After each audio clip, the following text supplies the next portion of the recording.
Dans de nombreux couples, les femmes n'ont pas de pouvoir de décision sur les questions de la sexualité et de la reproductivité. C'est pour inverser la tendance que l'ONG Make Every Woman Count cherche à outiller les femmes journalistes sur ces questions pour qu'elles s'impliquent dans la vulgarisation des droits des femmes sur la santé sexuelle et reproductive. Comme vous le savez, le protocole de Maputo a été ratifié en 2012 par l'État guinéen, mais jusqu'à présent, la mise en œuvre tarde. Donc, ces différentes formations s'inscrivent dans cette optique, alerter l'État sur la nécessité de faire les rapports et les inciter à améliorer les efforts qu'ils font dans la promotion des droits des femmes en Guinée. Une formation qui est plus que nécessaire ici en Guinée, parce que tout simplement, le protocole de Maputo, c'est un instrument qui a été élaboré par des Africains et des Africaines pour des Africaines. Mais malheureusement, il est méconnu des Africaines.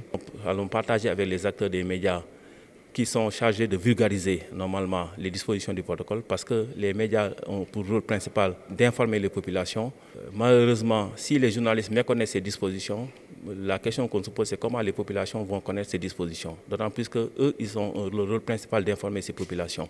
Les participantes sont bien conscientes des enjeux de cette formation.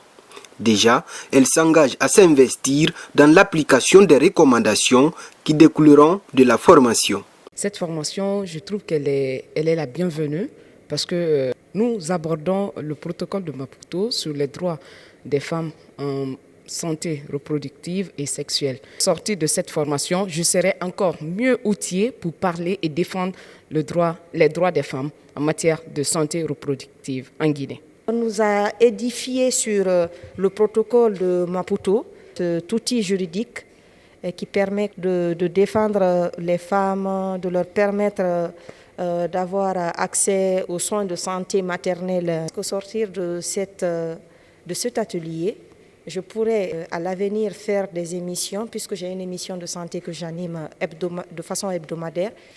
Ça va me permettre donc de parler justement de la santé sexuelle et reproductive conformément au protocole de Maputo, et dans mes différents reportages de sensibiliser les femmes sur leurs droits en matière de santé sexuelle et reproductive. La formation qui a démarré ce vendredi finit samedi 3 octobre prochain. Elle est la suite et fin d'une série de formations de Make Every Woman Count qui a commencé depuis le 28 septembre dernier par les femmes des autres catégories socio-professionnelles, dont celles des organisations de la société civile guinéenne.